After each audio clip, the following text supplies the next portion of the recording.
Hello, everyone. My name is Claire Joyce, and I am the Content Director at FNP. Welcome to today's webinar. I'd like to begin by acknowledging the traditional owners of country throughout Australia. I pay my respects to their elders, past and present. Today, I am on the beautiful lands of the Darug and Gundagara people. It's very wet here after a very, very hot weekend, so I hope you all survived the heat wave. Please say hello in the chat and tell us where you are. There will be a Q&A at the end of the presentation, so please put any questions you may have in the Q&A box. You will get a link to the recording and the slides in the next few days, and there'll also be a survey asking you how you found the webinar. So if you could fill that in, that would be great, because that will help us tailor our webinars in the future. Okay, today our topic is digital innovation and how to make it work for your organisation. Our presenter today is the incomparable Marnie Fleming. She is the Director of Innovation at Parachute Digital. She came from a corporate and advertising background, and she's previously held roles at Blue Frog Fundraising and Starship Children's Hospital. Please welcome Marnie. Thanks, Marnie. Hello, thank you, Claire. Thanks and welcome, everybody. Welcome to this session about digital innovation in the not-for-profit space. Today, I'm going to share with you some insights, some case studies, and some practical tips on how you can incorporate digital innovation into your organisation. I really hope this webinar inspires you. But firstly, a little bit more about me. If I can get the... So I'm the Director of Innovation at Parachute Digital. I started my career in the wonderful world of ad agencies, where I spent 17 years helping large corporates to make more money. After 17 years, I'd had enough and decided I wanted to do more meaningful work. So I sought a career working in the not-for-profit space. I worked previously at Parachute Digital as a consultant about 7 or 8 years ago. I spent a year in London working at Blue Frog Fundraising with the very well-known Mark Phillips, working on bequest strategies and a number of UK and global clients. And then more recently, I spent 4 years as the head of brand and individual giving at the Starship Foundation in New Zealand. And now I'm on a mission at Parachute Digital to help organisations like yours to be more innovative in their digital transformation journey. My work in innovation doesn't just look at digital innovation in fundraising, and it's much broader than that, and to help solve everyday problems, from making client interactions more meaningful to helping solve those organisational problems like measuring social impact with digital innovation at the core. So what I'll cover today, what is digital innovation? A bit of a history lesson, and then I'll share with you some case studies who've used some of the digital innovations that I'll talk about today. And then some practical tips on how you can get started in implementing digital innovation into your organisation. So charities have been innovating for many years, from implementing your first donation pages to text to donate to PayWave, and building your communities through social media. But digital innovation has really accelerated since the pandemic. Bit of a history lesson here. So as you will see, a look back in time over the decades, digital innovation isn't new. It's something that's been around for a very, very, very long time. Just a few examples: with machine learning developed in 1952, VR in 1968 to online shopping in 1979, to augmented reality, to Instagram and TikTok, and it's happening really fast, and your organisation mustn't be left behind in this ever-evolving landscape. So you're asking, which organisations are using digital innovation? Next, I'll give you some examples of how organisations like yours are using digital innovation, which I really hope will inspire you to take the next step. So first cab off the rank is blockchain. So for those of you who don't know what blockchain is, and I will during my session explain what everything is, just to make sure it's inclusive. So it's a continuously expanding list of electronic records called blocks, providing a way to record and transfer data that is transparent, traceable, easily auditable, and resistant to tampering or outages. This verifiable digital record of information is accessible to everyone, and WWF have been using it to change the way we eat fish. So this is called the Tuna Project. So WWF wanted to be more transparent with its consumers. So by using blockchain technology, the most effective way to integrate traceability in the fishing industry is by using electronic methods such as digitized or cloud-based databases barcodes, softwares, or other tools to capture and record product information. An online traceability software system was used to log fish or other seafood products entering the supply chain, and other elements would all be digitalized. All of the information can be captured in the system, can be transferred to a product label and made accessible to consumers by scanning a QR code. And here you can see here the tin of tuna. So you basically scan your QR code and it can tell you when or where the fish was caught and by which fish and by which vessel. So think about how your organization could use blockchain technology to provide transparency to the end user, client, or donor. Next up is augmented reality. My first experience of this was probably Pokemon Go. So it's a technology that superimposes a computer-generated image on the user's view of the real world and provides a composite view. It gives users the experience through their mobile device. And one organisation that have done this really well in raising awareness is the NHS in the UK. So the NHS London and Birmingham wanted to raise awareness and action people into donating blood by demonstrating the impact it will have to the public. They needed 200,000 blood donations. So they installed several interactive billboards in London and Birmingham, and NHS volunteers would go and place special stickers on the member of the public's arms where the needle would go. And when hovered over with an iPhone, they could watch the bag on the billboard fill up. And as the blood bag filled up, the ill-looking patient looked better again. And then there was a personalised thank you message on the billboard. Those who took part were also registered to become blood donors. So I think this is a really good example of augmented reality and how you can work in a public space with it. Next up is artificial intelligence. So it's a theory and development of computer systems able to perform tasks normally requiring human intelligence, such as visual perception, speech recognition, decision-making, and translation between languages.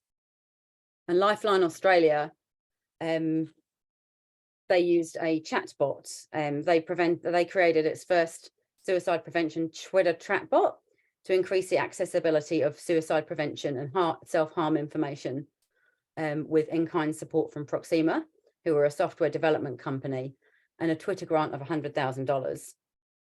The bot offered an additional pathway to help people connect with Lifeline's crisis services and partner organisations, launched in conjunction with a $100,000 pro bono advertising campaign as part of the Ads for Good initiative. The chatbot and Lifeline's Twitter handle were promoted extensively on the social media site. Advertising targeted a broad range of health-related influencers and populations identified as having an increased risk of suicide. Users of the bot were asked a series of questions and are channeled through different flows, depending on their responses. The Twitter bot helps people connect with Lifeline's crisis services and partner organisations. They can also be referred to different types of information, depending on their interactions, including direct links to Lifeline's online chat, text, and phone services. So it's performed really well. Since its launch, online engagement has passed over 4,000 sessions, with the greatest uptake from the LGBTQIQ+ community, who faces significantly increased risk of suicide. The ads are boosting Lifeline's interactions on social media and have outperformed some industry benchmarks. And feedback from consumers has been largely positive, with plenty of requests to expand the bot's content. How do you think AI could improve response times in your organisation? Whether you have online chat, whether it's a triage service for online chat. We're working with another organisation at the moment to implement a chatbot to do just that. So what about all the other digital innovations? There's the metaverse, the famous ChatGPT, voice search, and the list goes on. Next, I'll take you through some other examples of digital innovation and how your organisation might implement these. So voice search, it seems pretty simple, but actually over 50% of searches are now done using voice search, and it's growing. Is your organisation optimised for search, and have you even thought about how people search for you? It's longer search terms is the key to this with your content. Is your content optimized for voice search? Beyond voice search rankings, you could also be innovating by creating content for voice speakers like Alexa, and engaging your content using voice guides such as could be how to check your heart health. So really think about how you could do that. It's a really simple and easy way to get your rankings up there on voice search as it's growing so much. Next up is machine learning. So machine learning, or AI, as we like to call it, is the new segmentation. So it provides big picture thinking, big picture value by giving you a more detailed understanding of the patterns in your donation data. It takes the guesswork out of segmentation by generating constantly updated lists of donors who have a high likelihood of taking your target if asked. And by using all known data about your supporters and predicting what they'll do in the future, rather than simply looking at what they've done in the past, you can create more targeted appeals, use your resources more efficiently, and raise more for your mission while spending less. You can also hyper-personalize comms and appeals to drastically increase your conversion rates. So with an AI-driven approach, lots of nonprofits saw a 10% increase in their response rates, around 40% from the top 1,000 donors, which is significant. And some organizations that are doing this really well are working with Dataro, which are Royal Flying Doctor Service, Save the Children Australia, Canteen, and Fred Hollows New Zealand.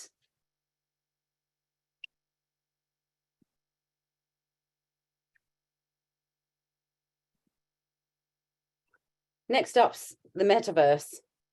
So the metaverse, my first experience of the metaverse was with my son, who has a Meta headset and the hand things that the man in the picture is holding. And it was quite an experience. It was quite different. I don't know if anybody's used virtual reality headsets before, but the metaverse it's another world. And lots of brands are using it to engage with consumers. They are also creating memberships. So the likes of Nike and other big brands have a metaverse space specifically for their members, where they'll have access to new apparel, latest releases, and that kind of thing. So it's growing, and it's definitely something that I think as organizations we should be looking at to use, whether that's for a regular giving program. So if your regular giving program's a bit tired, how might you use the metaverse to engage with donors in that space, or major donors, and even think about holding events through the metaverse. Virtual reality has been around for a long time, and organizations like Amnesty have been using it to demonstrate situations to donors. An organization called Alzheimer's Research UK created a campaign called A Walk Through Dementia to raise awareness of what it's like living with dementia. They created a series of clips presented in virtual reality to give a 360 degrees experience to viewers. And the immersive experience definitely makes the story far more powerful when you can do that. With use of VR at events, Pencils of Promise raised $1.9 million in their gala by using VR to create an experience that connects the donors with the change they can make and how they can help children in Ghana. So it really is a powerful space to be in, and it's definitely worth considering. And I think it's, in my opinion, it's one of the next big things that organizations like yourselves should be thinking about. As Scott Harrison, who's the founder of Charity Water, says, VR is an empathy machine when used the right way.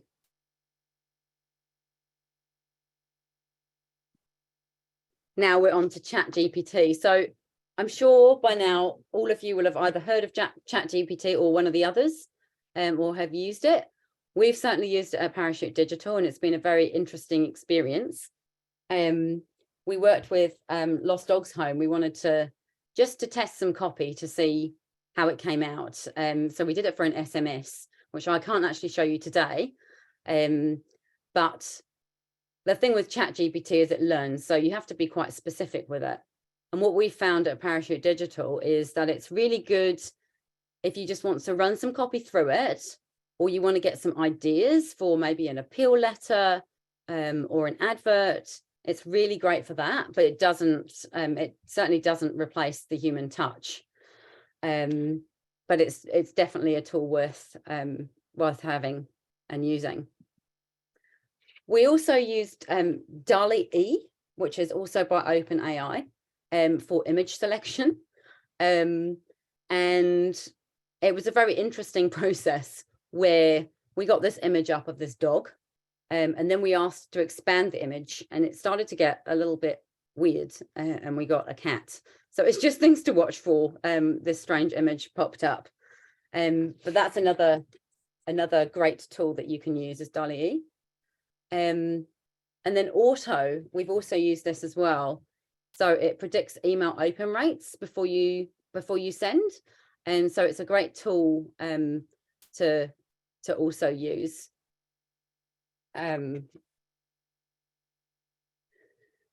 So you're probably wondering what's next, and how does my organization do this? We have limited resource and budget, so where do we even start? And I can let you into a secret, it doesn't have to be expensive. You need the time and the resource to want to work on it. And you've got to be creative. You're going to need investment from key stakeholders in your organization to put digital innovation onto the agenda at the next board meeting. And the best way to do this is to hold I found an innovation workshop internally, where you have people from across the organization, and you start to identify what your pain points are. And they don't have to be fundraising. They could be anything to how you interact with clients, or processes as well. And then the fun bit is prioritizing what pain point to be resolved and what will have the biggest impact. And once identified, don't be afraid to turn to your corporate partners or software development companies. They're often very willing and able and have the means to help support you. So it doesn't have to be expensive if you can get some financial assistance from them. Could you improve your online wait times through the use of a chatbot? Again, that doesn't need to be expensive. Could you deliver some services through e-learning? Or does your RG product need a makeover by using digital innovation? So there's lots of things. If you start off simple, maybe with a chatbot, for instance, and then take it from there and get the buy-in. And also think about, how the metaverse could bring your RG product and donor engagement to life and show the value of people's impact, which, as we all know, is what people really want to see. And then I've just put up a bit of an innovation timeline. This is what I use in my work to identify pain points and opportunities, SWOT analysis, identify goals, and then do my research area as well, develop case studies, and then develop a product idea. So this is just the 6 steps that we use at Parachute Digital to do that. And that is the end of my webinar. And I just wanted to know, are you ready to get started? And any questions that people may have? Thanks so much, Marnie. Okay, do we have any questions? No questions yet. But everyone, if you do have some questions, please pop them in the Q&A box, and we'll see if Marnie can answer those. I have a question about Auto, Marnie. Have you tested that? How accurate is it? How accurate? We haven't actually tested that. It's just good data to go off if you need a baseline. Yeah. Okay. So do you know anybody who's been using it? Well, we've put some we've put some email subject lines and things in and tested it just to have a play around with it. But no, I don't know of anybody that's actually really using it. Right. Okay. Well, maybe that's something. If anyone's using that, or any of the other, if anyone's been using ChatGPT, let us know and tell us what your experience has been. I know there's been a lot of testing done in our office, things like just very simple, like what is digital fundraising, and every time you like put it in, does a different answer. So it's kind of you can go quite deep into things as well if you are like upload them, etc. So it's like, it's kind of exciting. It's a really exciting, I think it's the next big thing. I feel like that we're on the edge of this big technological leap, and it's really going to change the way that we do things. So yeah, how are you feeling about that? Yes, I mean, I think ChatGPT really, it's a great tool to use, but you do have to take it with a little bit of a grain of salt. I know that I tried writing an appeal letter with it, and you have to keep going, it learns as you go, and you say, no, make it more of an upbeat tone of voice. And, you just have to keep playing with it. But then I've known a friend of mine used it to write a cover letter for a job application, and it was just terrible.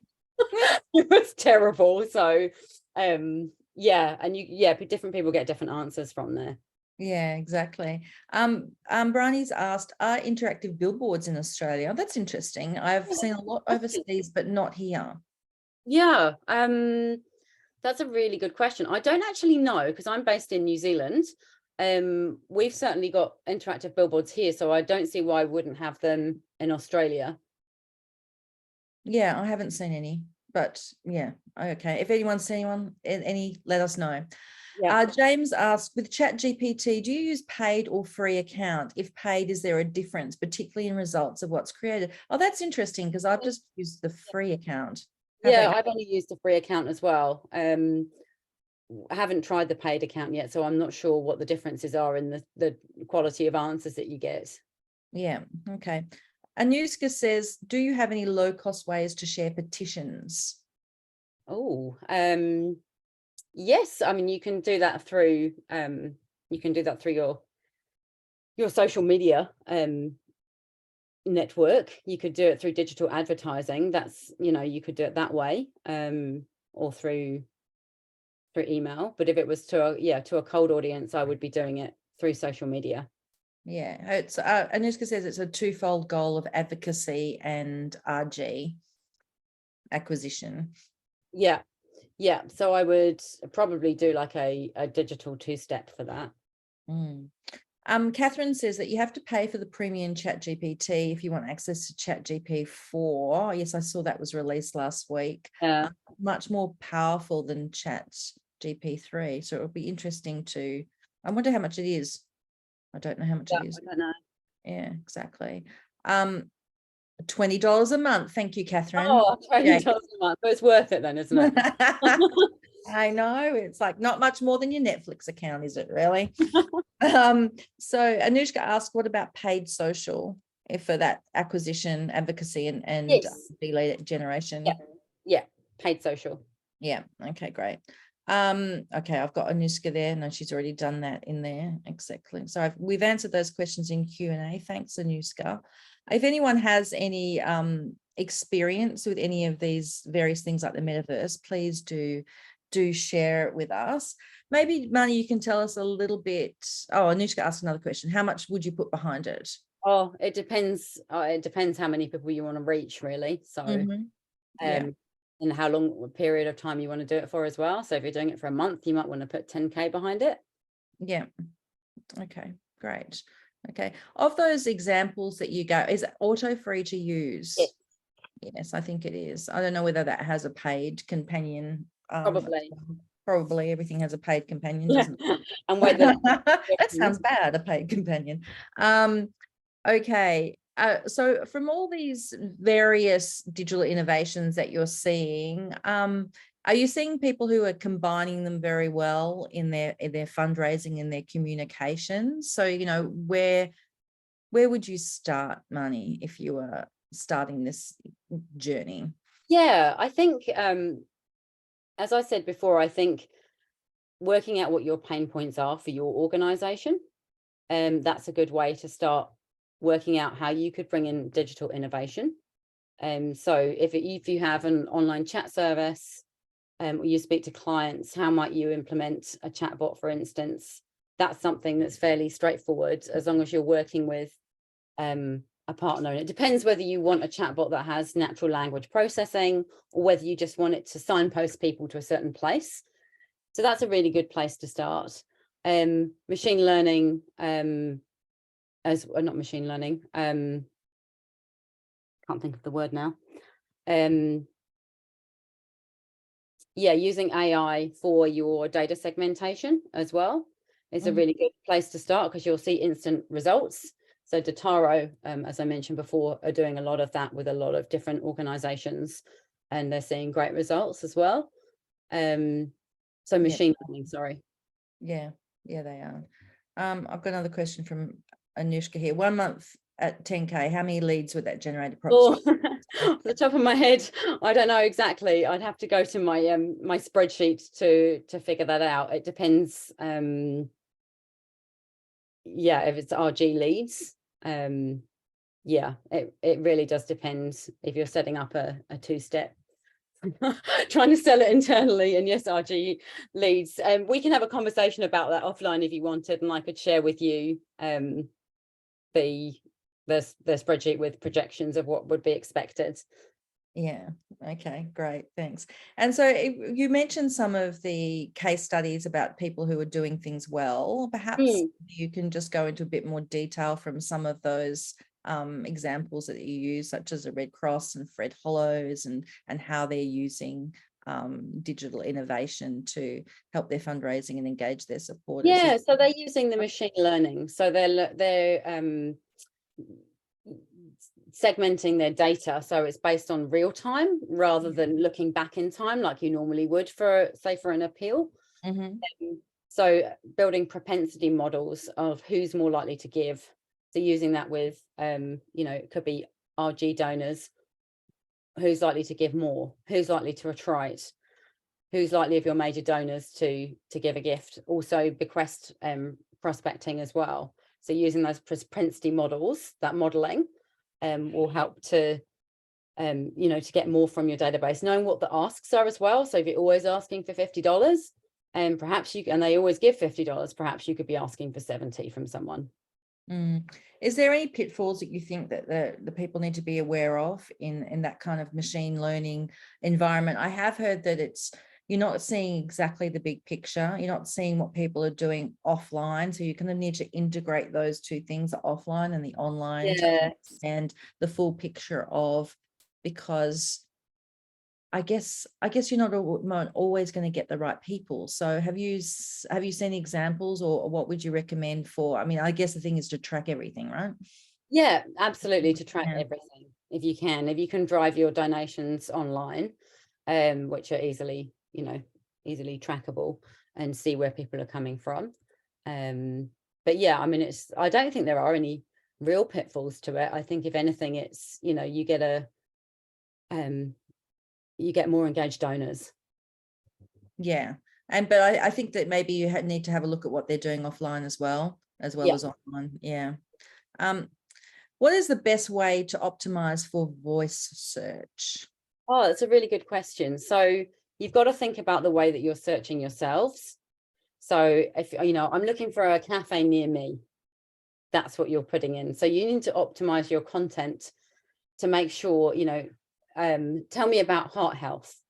So you need to make sure that your content reflects that. So that's the best way to optimize. So it's longer search terms. Right. Okay, great. Thank you for that. And what do you see as like the most important things that people need to be doing right now? Oh, good question. I think not burying your head in the sand is number one, and it's happening, and it's happening fast. And I think since the pandemic, you know, as fundraisers, we all had to really step up our game in digital as it is. And I think to not be afraid of digital innovation, because it isn't, as you know, it's not as scary as it sounds. Like you might not be going up to set up, you know, a space in the metaverse just yet. Yeah.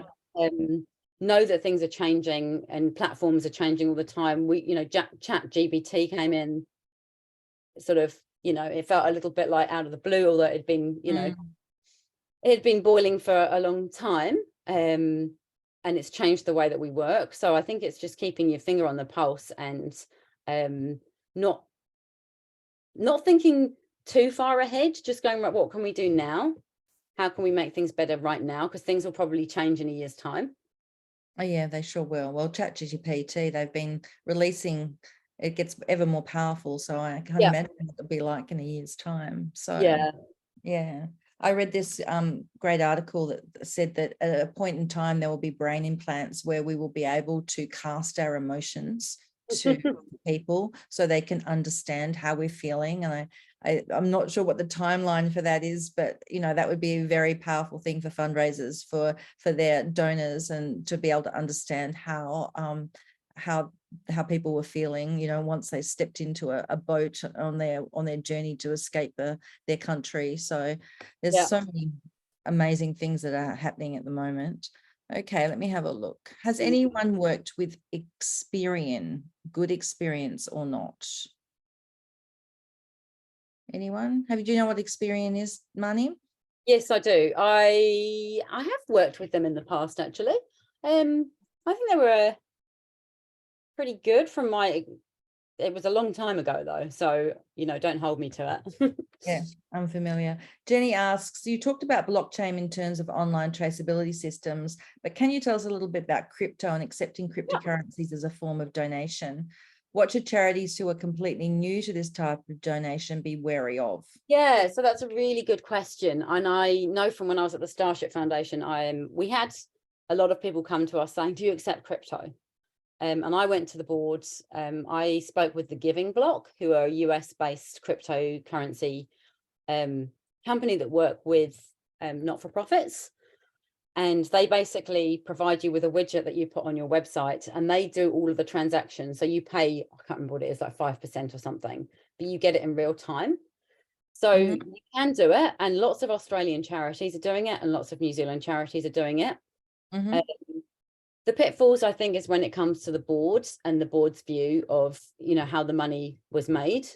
But then again, you could say that with a community fundraiser, who gives you money, or what they're doing in a community fundraising space. So I think the pitfalls are, the rates can change quite dramatically as well. So you can't really forecast it.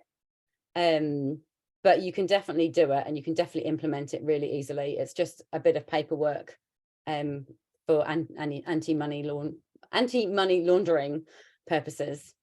Yeah, there's an article in the latest issue of F&P about the risk associated with it, but it's quite, I had a good chat with the guy from the Giving Block at the FIA conference, because it did cause a bit of a stir about, I think the person who wrote the article, Dr.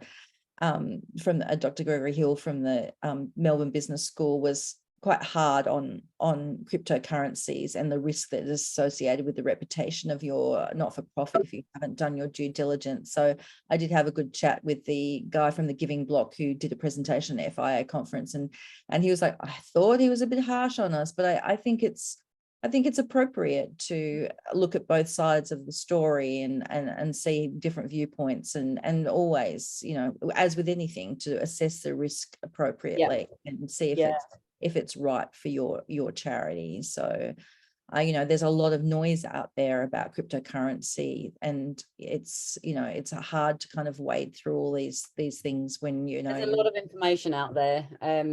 Yeah.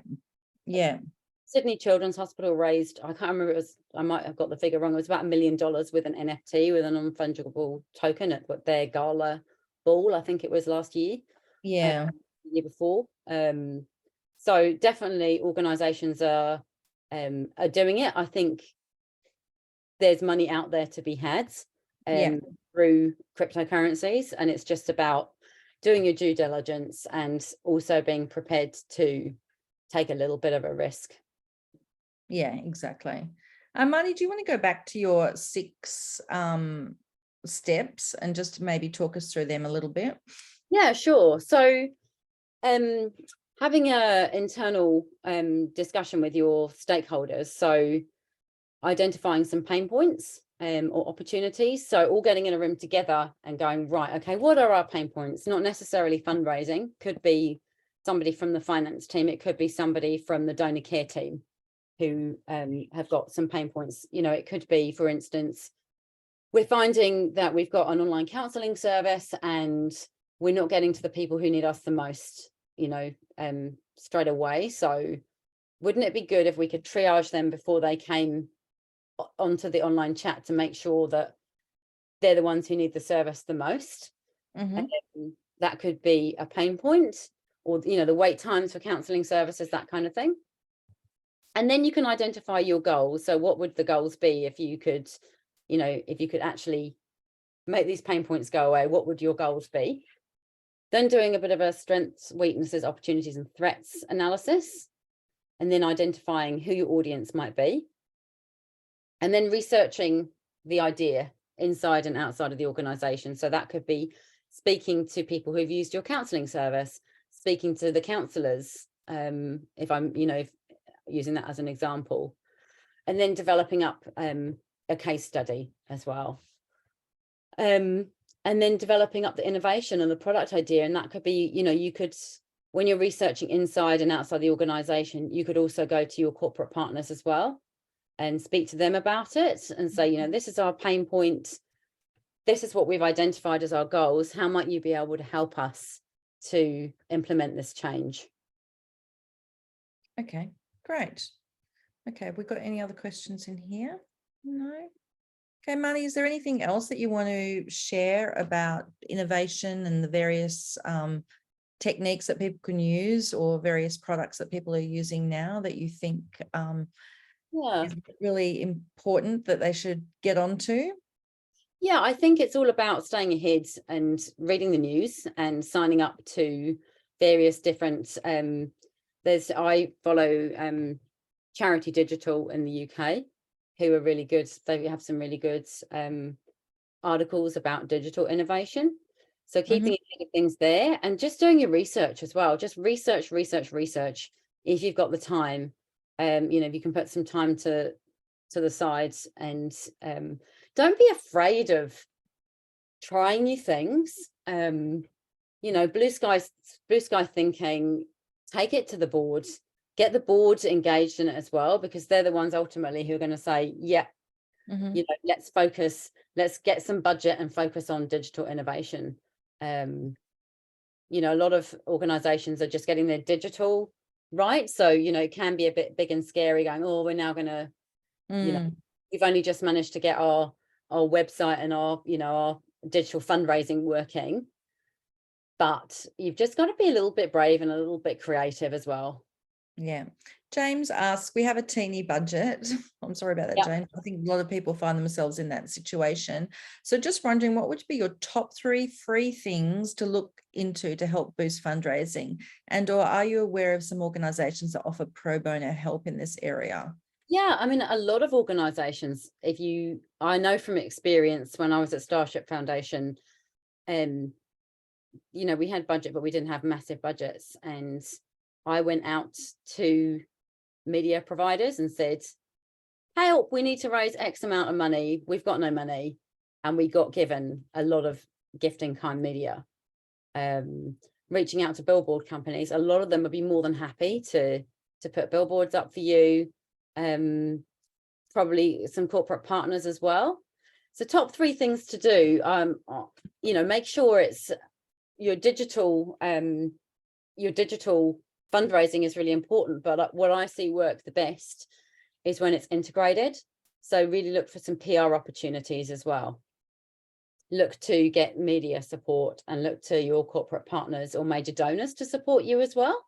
So whether it's through a matched giving campaign and that kind of thing. Yeah. Okay. Thank you for that. And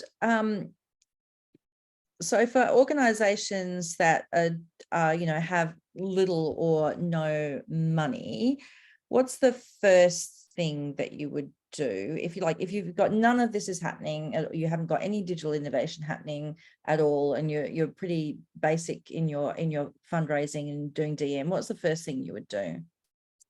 Well, first I'd identify what the pain points were. So what's the problem? So going through that process. Yeah. So you need to go through the process, and then you need to, do your SWOT analysis. And I think from that, you go, okay, we haven't got any budget. We'd love to do X, Y, and Z. We haven't got the budget. So how do you could do a pilot as well, to see if it's viable or not, to see if you can get some more money That's another great way Mm. of particularly getting stakeholders on board as well. Yeah. Okay. And what when you're looking at all these different kind of areas of, which one excites you the most, Marnie? Which one have you seen The has been? metaverse. Yeah, The really? metaverse excites me the most. Yeah, I think Not because just because of your son, though. not just because of my son, because I was freaked out when I went on there and there were sort of people punching me and Yeah. it was a bit scary. I think big brands are using it and people are engaging in it, and it gives an opportunity for membership, a subscription service as well. So when you think about what a new regular giving product might look like, particularly if you're looking at a younger or a different type of donor, then I think, if you've got some budget and some resource and, maybe a software like, big Microsoft or something that can help to support you. Yeah. Then I think that's a space that it really excites me because it is so different and there's so many opportunities, from holding events to unique the content creation that you could put in the metaverse space and the experience that you can give people really connects with people on an emotional and almost physical a virtual way. And have you had any examples of charities that you've seen using that well? Yeah, so Alzheimer's UK used it really well with their walkthrough. One was the dementia. Is there anyone else that's used it? Yeah, that's I think it was UNICEF used it quite a long time ago. They're one of the first ones that I remember using virtual reality, but not the actual metaverse. I think there might be some organizations in the US. Yeah. But I haven't seen any this side of the world. Okay. Carol asks, does the metaverse, do the supporters need to be provided with headsets? Yes, so they would need to be able to have access. So whether you did an event where they experienced the metaverse or whether they've got their own VR headset. Yeah. Okay, great. That one's done. Okay, do we have any last pointers or hot tips, Marnie, before we close up? Hot tips. Yeah, hot tips are just be brave, be creative, and be collaborative. And get people from across the organization involved, because that's how you're going to get those insights, the pain points, and the buy-in as well. Yeah. Okay. Oh, quick question from Rebecca here. Who is the audience in the metaverse? Kids under 18? Oh, no, it's a real mix. So in the metaverse, you've got people who are, it's got its own currency. People are using cryptocurrency in the metaverse. So you've got people who are older. Yeah. You've got anybody and everybody who is in the metaverse. So there's kids playing games and doing that kind of thing in the metaverse. But then you've got people who are actually, living in this kind of strange world. Yeah, I have not been in the metaverse, so everyone wants to go in the metaverse now. I need to go in the metaverse, don't I, and find out what it's all about. Okay, yeah. Brilliant. Okay. Thank you, Marnie. Thank you so much for your time. Thank you, everyone, for joining us at this webinar. As I said, you'll get the slides and the recording very soon, and we'll see you next time for another F&P webinar. Thank you so much for joining us. Goodbye, everyone. Thank you. Bye.